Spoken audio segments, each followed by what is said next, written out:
dos tipos psicológicos, de Jung, o segundo tripé da metodologia usada no mapeamento de perfil comportamental do CIS Assessment, em conjunto com a teoria dos valores, de Eduard Spranger, que veremos no capítulo 4, e a metodologia DISC, apresentada no capítulo 2. Como você viu no capítulo passado, a teoria DISC nos ajuda a compreender nossas respostas aos estímulos do ambiente, a partir da avaliação dos comportamentos observáveis.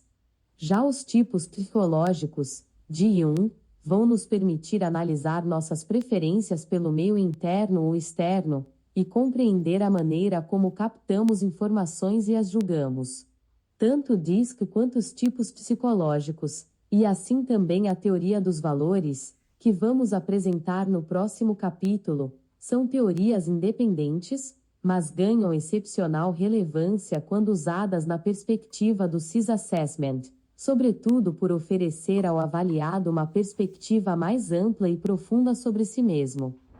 Vamos então conhecer os tipos psicológicos, de Jung, uma das mais instigantes teorias da personalidade humana. Os tipos que nos caracterizam. Em 1921, o médico psiquiatra Carl Gustav Jung, pai da psicologia analítica, em sua notável obra Tipos Psicológicos, identificou uma série de processos psicológicos e apresentou o modo como funciona a dinâmica da psique e as diversas combinações possíveis que integram a personalidade de uma pessoa. A formulação dessa teoria foi um marco no desenvolvimento das pesquisas sobre a mente e o comportamento humanos. O ponto de partida das pesquisas de Jung foram suas observações a respeito das diferenças de abordagem psicanalítica de Sigmund Freud, o pai da psicanálise, e Alfred Adler, importante psicólogo da época, autor dos conceitos de complexo de inferioridade e de superioridade usados até hoje. Jung percebeu que uma mesma doença poderia ser tratada com sucesso tanto pela metodologia de Freud quanto pela técnica de Adler. Em Freud, o método baseia-se na relação do paciente com o objeto. Já em Adler, o método privilegia o eixo da relação do paciente com o sujeito, ou seja, consigo mesmo. De maneira simples, Adler olhava o mundo interior do sujeito, introversão, em suas abordagens psicanalíticas. Já em Freud, o foco da abordagem estava no mundo exterior, isto é, no objeto. Apesar de distintas, as duas abordagens são eficazes. Uma tem caráter objetivo, Freud, e, portanto, exterior, e a outra, caráter subjetivo, Adler, portanto, interior. Na mesma linha, e a partir de muita observação, estudo e pesquisa, Jung percebeu dois grandes grupos de indivíduos. Um deles interagia de forma rápida e confiante aos estímulos externos, e o outro, diante desses mesmos estímulos, hesitava ou recuava, preferindo claramente um contato mais reservado, interior. Os primeiros, Jung chamou de extrovertidos, o segundo grupo, Jung chamou de introvertidos, e um aspecto interessante observado por Jung é que o grupo de pessoas mais adaptadas ao meio coletivo, isto é, os extrovertidos, tinha muita dificuldade de atuar no plano individual, as pessoas consigo mesmas. Nos extrovertidos, a energia se concentra principalmente na direção dos objetos, isto é, no mundo exterior. Pessoas extrovertidas geralmente se sentem à vontade em ambientes públicos. E têm, de modo geral, muito medo da solidão ou de ficar sozinhas. Já com os introvertidos, Jung percebeu uma dificuldade maior em se adaptar ao meio externo, por serem mais introspectivos. Nestes, o fluxo de energia recua diante dos objetos e se volta para o seu mundo interior. Indivíduos introvertidos preferem naturalmente espaços mais reservados e não têm dificuldade alguma de ficar sozinhos, embora, muitas vezes, admirem o comportamento de quem tem facilidade em lidar com o público. Vale notar que trazer o seu tipo psicológico para um nível consciente vai ajudá-lo a compreender uma série de comportamentos, medos e desejos até então desconhecidos.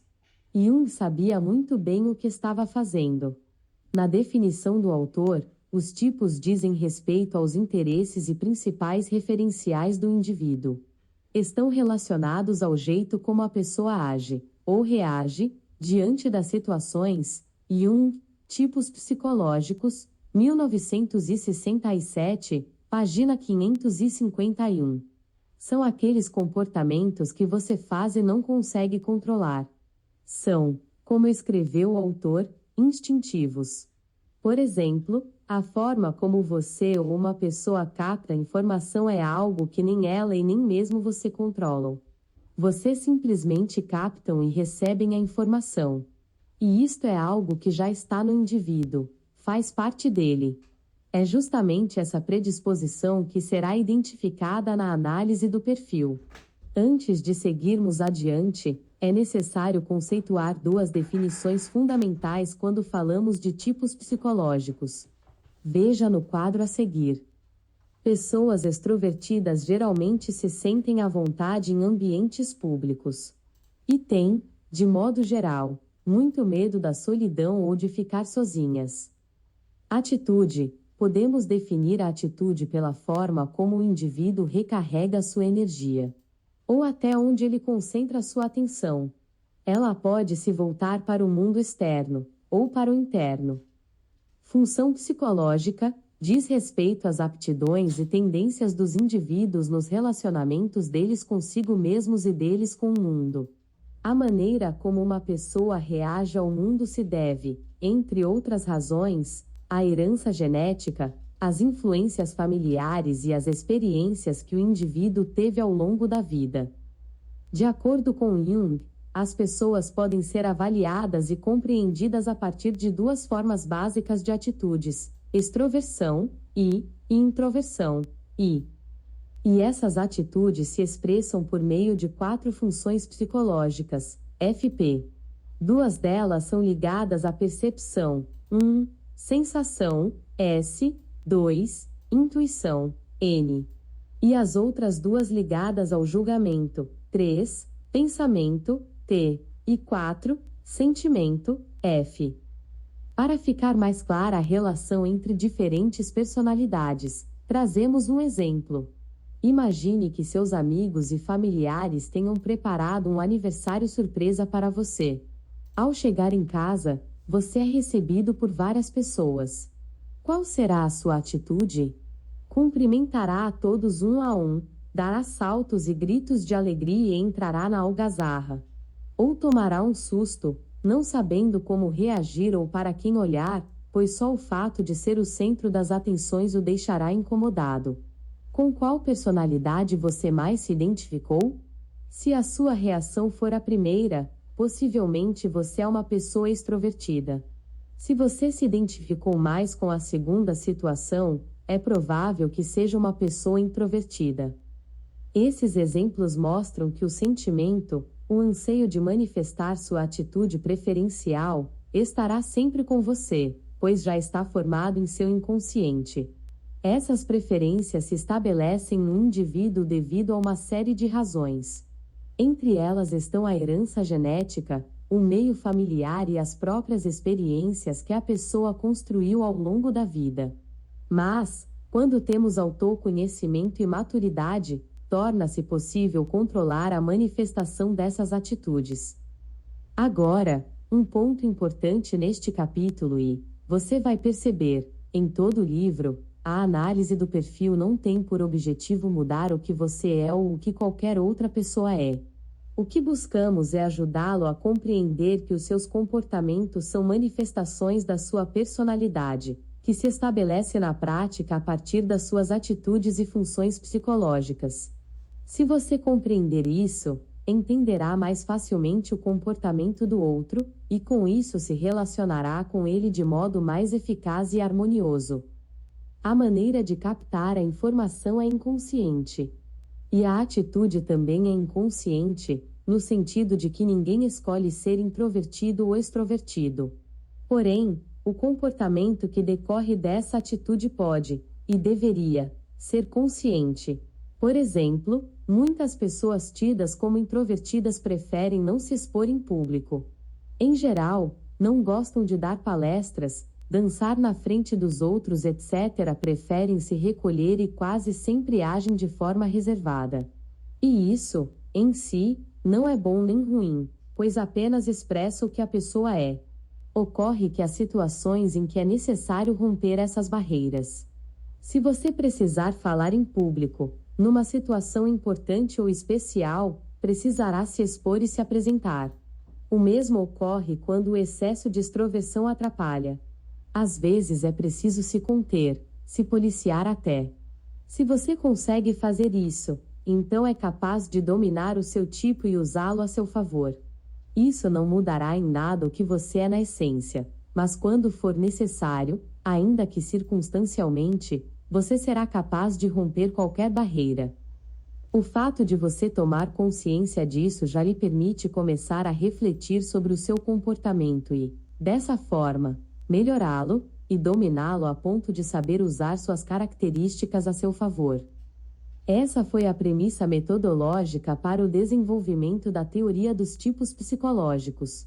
Como já vimos, para Jung, o comportamento humano se divide em duas grandes classes, que se diferenciam pela atitude de extroversão, externo igual objeto igual outro, quando a atenção se volta para o exterior, pessoas, lugares e coisas, e pela atitude de introversão, interno igual sujeito igual consigo mesmo, quando a atenção se volta para o interior, pensamentos e reflexão. A análise do perfil não tem por objetivo mudar o que você é ou o que qualquer outra pessoa é. Entenda melhor o conceito junguiano neste esquema. Tipos psicológicos. O foco de atenção. A atitude pode ser do tipo extrovertida, introvertida, e a atitude do indivíduo se volta para o mundo externo, pessoas, coisas, tarefas e experiências. A atitude do indivíduo se volta para o mundo das reflexões, ideias, pensamentos e emoções. Forma de se energizar. Exterior. Interior. Conexão com o mundo. Objeto. Sujeito. Lembramos aqui um caso bem prático que nos ajuda a compreender a maneira como esses diferentes tipos se energizam. Imagine uma pessoa que trabalhou o dia inteiro, fez 1000 coisas no escritório, muita correria, agenda lotada, aprovação de projetos, reuniões, etc. É claro que essa pessoa chegará ao fim do dia exausta. O que ela faria depois de um dia assim? Vamos lá. Um indivíduo com predisposição para a extroversão sairia do trabalho e iria adorar ir a uma happy hour, num barzinho com os colegas, encontrar outras pessoas, conversar e se divertir. Ele não sairia necessariamente para beber, mas apenas para descontrair, estar num ambiente informal, onde pudesse relaxar e curtir esse momento depois de um dia cheio. Isso é o que tipicamente acontece com os extrovertidos. É a forma que eles encontram de se reenergizar, de se motivar e recarregar as baterias. Como isso acontece com você? Depois de um dia cheio, você prefere sair e encontrar pessoas ou ficar sozinho em um ambiente reservado? Se for um indivíduo com predisposição para a introversão, depois de um extenuante dia de trabalho, muito provavelmente vai preferir ir para casa, relaxar no seu canto, ver algum programa de televisão, sem necessariamente prestar muita atenção ao que está passando. Tudo o que ele quer, e precisa, é apenas ficar consigo mesmo, num ambiente calmo e seguro. Ele também pode, e isso é comum, ler um livro, ouvir música, ou simplesmente ficar sozinho. Essa é a forma que um introvertido prefere e escolhe para repor energias e se motivar. Muitas vezes, o companheiro de um introvertido não compreende isso, e acha que o outro não está dando atenção para ele quando, na verdade, essa pessoa está apenas se reenergizando. O mesmo acontece quando o companheiro extrovertido prefere sair com os amigos. Isso pode passar a impressão de que não liga para o parceiro e só pensa em si. Se as pessoas não tiverem esse conhecimento, essas situações podem gerar ruídos em qualquer relação. Há um aspecto importante aqui que precisamos dizer. Muitos acham que as pessoas ou são extrovertidas ou são introvertidas. Na verdade, todos nós temos disposição tanto para a introversão como para a extroversão. O que nos diferencia nesse aspecto é a predominância de uma atitude em relação à outra. É nesse sentido que Jung disse a frase: podemos supor que a extroversão cochila no fundo do introvertido, como uma larva, e vice-versa. Significa dizer que mesmo uma pessoa com forte predisposição para a introversão poderá ter picos ou momentos de extroversão. E o mesmo ocorre com o extrovertido. Por exemplo, quando pessoas que normalmente são agitadas, falantes e expressivas num certo momento se calam e ficam um bom tempo quietas, a ponto de seus interlocutores perguntarem se está tudo bem com elas. Ou o contrário, quando alguém costumeiramente calado e reservado de repente se põe a falar e a se expressar com tanto entusiasmo que todos se surpreendem. Esses são casos interessantes, e acontecem porque a própria pessoa já havia gerado aquela expectativa de ser alguém extrovertido ou introvertido. Quando isso não se verifica por alguma razão, quer dizer, se a pessoa se comporta de um jeito diferente do esperado, deixa os outros surpresos. À medida que todos temos essas duas predisposições, quanto maior for a diferença no percentual de introversão e extroversão, menores serão os picos ou os momentos contrários à disposição natural de uma pessoa. Mas eles poderão ocorrer, sem dúvida. Por exemplo, se a sua predisposição para a introversão for maior, as manifestações de picos de extroversão serão mais raras, mas em algum momento vão acontecer. Quando uma pessoa extrovertida manifesta um pico de introversão, ou seja, comporta-se de maneira contrária à sua disposição natural, ela talvez se sinta constrangida, porque esperam que ela se manifeste sempre de maneira extrovertida. É nessas horas que muitos acabam usando certas máscaras, simulando comportamentos, tentando ser aquilo que na verdade não são, e isso pode gerar desconforto e sofrimento. Quando a pessoa percebe que tudo bem ela ter momentos de introversão e extroversão, é como se tirasse dos ombros um peso imenso de angústia e sofrimento. A seguir, trazemos um resumo das atitudes apresentadas. Na extroversão, a energia psíquica consciente flui naturalmente em relação ao objeto, isto é, o tipo extrovertido focaliza sua atenção no mundo externo, interagindo e se envolvendo com pessoas e experiências. Pessoas assim tendem a se voltar para a ação, deixando o pensamento em segundo plano. Por isso são consideradas, de modo geral, mais sociais e mais conscientes daquilo que acontece à sua volta. Algumas vezes, esses indivíduos são tão orientados para os outros que podem acabar se apoiando quase que exclusivamente nas opiniões alheias, em vez de desenvolver suas próprias impressões. No ambiente profissional, procuram sempre variedade e ação, interagem fluidamente com outras pessoas ou grupos, são comunicativos e abertos e, quase sempre, são generalistas. Na introversão, a atenção da pessoa está orientada para o mundo subjetivo. Assim, o tipo introvertido concentra-se prioritariamente no seu próprio mundo interior, refletindo sobre suas experiências e se alimentando ou se motivando de seus próprios pensamentos e sentimentos. Indivíduos assim são mais voltados à introspecção, tendem a observar mais, ouvir e analisar dados e ideias. Geralmente são especialistas e se destacam em atividades de planejamento que exijam concentração, procuram ambientes silenciosos e preferem trabalhar individualmente ou em pequenos grupos, costumam ser especialistas. Como dissemos, uma pessoa tem em si as duas disposições, tanto para a extroversão como para a introversão. Essas duas atitudes, conforme diz Jung, se excluem mutuamente, pois não podem coexistir ao mesmo tempo no indivíduo.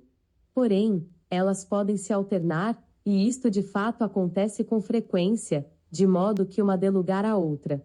Isso quer dizer que uma pessoa pode ser extrovertida em determinadas ocasiões e introvertida em outras, mas nunca extrovertida e introvertida ao mesmo tempo. A despeito dessa alternância, existe a predominância de uma delas na maior parte da vida de uma pessoa. Em outras palavras, cada indivíduo pode ser caracterizado com orientação para o seu interior, introversão, ou para o seu exterior, extroversão. Não há dúvida de que os conceitos de extroversão e introversão são os mais conhecidos da teoria junguiana. Ressalte-se, porém, que nenhuma das duas atitudes é melhor ou pior que a outra. Algumas vezes a introversão pode ser mais apropriada, ou mais oportuna, em outras ocasiões, a extroversão pode ser mais adequada, uma vez que, como dissemos, não podemos manter as duas atitudes ao mesmo tempo, pois elas se excluem mutuamente. Na medida em que dispomos das duas, ainda que haja uma predominância de uma sobre a outra, o grande desafio é saber usá-las, de forma flexível e equilibrada, e de acordo com as exigências da situação ou da pessoa.